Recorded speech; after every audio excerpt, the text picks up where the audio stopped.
friends, welcome to Ambience kitchen. நம்ம கிச்சன்ல எனக்கு என்ன பார்க்க போறோம்னா நெய் மைசூர் பாக்கு எப்படி பண்றதுன்னு பாப்போம். ரொம்பவே ஈஸியா வீட்ல செய்யக்கூடிய ஒரு ரெசிபி இது. வாயில போட்டதும் அப்படியே கரைஞ்சு போகக்கூடிய ஒரு அருமையான ரெசிபி இது.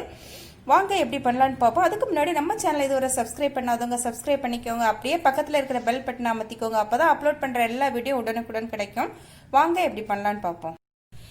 நெய் மைசூர் பாகு பண்றதுக்கு நமக்கு தேவையான பொருட்கள் பாத்தீங்கன்னா ஒன்லி மூணு பொருள் தான். கடலை மாவு 1 கப், 1 கப் நெய், 1.5 கப் சர்க்கரை, இவ்வளவுதான் நமக்கு தேவையான பொருட்கள். இப்போ ஒரு வாணலி அடுப்புல வச்சிருக்கிறேன். இது நல்லா காஞ்சிடுச்சு. இதுல 1 ஸ்பூன் நெய் விட்டுக்கலாம். நெய் நல்லா காஞ்சிடுச்சு. இதுல நம்ம எடுத்து வச்சிருக்கிற இந்த கடலை மாவு போட்டு லைட்டா வறுத்துக்கலாம். ஒரு 2 நிமிஷம் நல்லா சிம்மில் வச்சு வறுத்தா போதும். அதோட பச்சை ஸ்மெல் மட்டும் போகணும். இப்போ ரெடி ஆயிடுச்சு. ஸ்டவ் ஆஃப் பண்ணிடலாம். இப்போ நம்ம ஒரு கடாய் அடுப்புல வச்சு இந்த சுகர் சேர்த்துக்கலாம். சுகர் மூழ்கிற அளவுக்கு தண்ணி சேர்த்துக்கலாம். இப்போ நம்ம தீயை ஃபுல் ஃப்ளேம்ல வச்சுட்டு இதை நல்லா கரையட்டும். ஒரு ஸ்ட்ரிங் கன்சிஸ்டன்சி, ஒரு நூல் பதம் வர்றது வரைக்கும் இதை நல்லா காயட்டும். பாகு ஒரு பக்கம் ரெடி ஆயிட்டு இருக்கு. நம்ம கூடவே இந்த கடலை மாவை ஜலிச்சு எடுத்துக்கலாம்.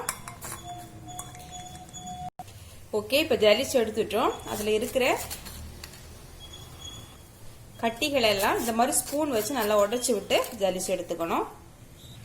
இப்ப நம்ம எடுத்து வச்ச ஒரு 3/4 கப் நெய் இதுல சேர்த்து நல்லா கலந்துக்கலாம். நெய் நல்லா உருக்கி வச்சுக்கணும். லைட்டா சூடு இருக்கணும்.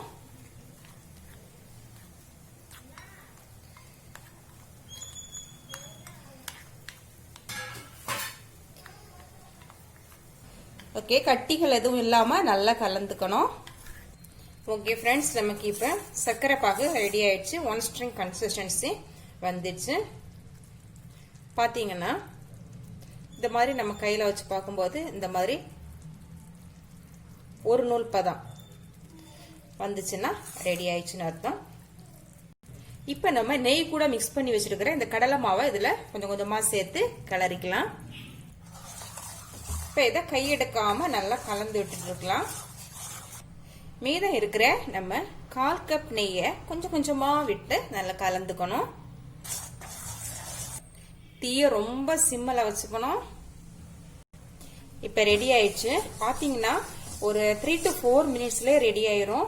ரொம்ப தீய சிம்மில் வச்சுக்கணும். இந்த மாதிரி கிளறும் போது சட்டில இருந்து விட்டு இந்த மாதிரி வரும். இதுதான் பக்குவம். இப்ப ஸ்டவ் ஆஃப் பண்ணிக்கலாம். இப்ப நம்ம நெய் தடவைனா ஒரு பிளேட்ல இதை டிரான்ஸ்பர் பண்ணிக்கலாம்.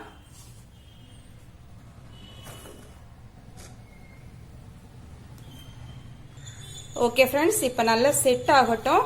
இது கொஞ்சம் ஆறட்டும். இப்போ ஓரளவு ஆறி இருக்கு. ஒரு 5 மினிட்ஸ் ஆயிட்டு நான் லைட்டா பீஸ் போட்டுக்கிறேன். ஓகே, பீஸ் போட்டாச்சு. இது அப்படியே இருக்கட்டும். இப்போ அகைன் 5 மினிட்ஸ் ஆயிட்டு நம்ம பீசஸ் அப்படியே எடுத்துடலாம். ஓகே, பீஸ் போட்டோம். நம்ம மைசூர் பாகு இப்போ ரொம்பவே சூப்பரா ரெடி ஆயிடுச்சு. Okay, thank you.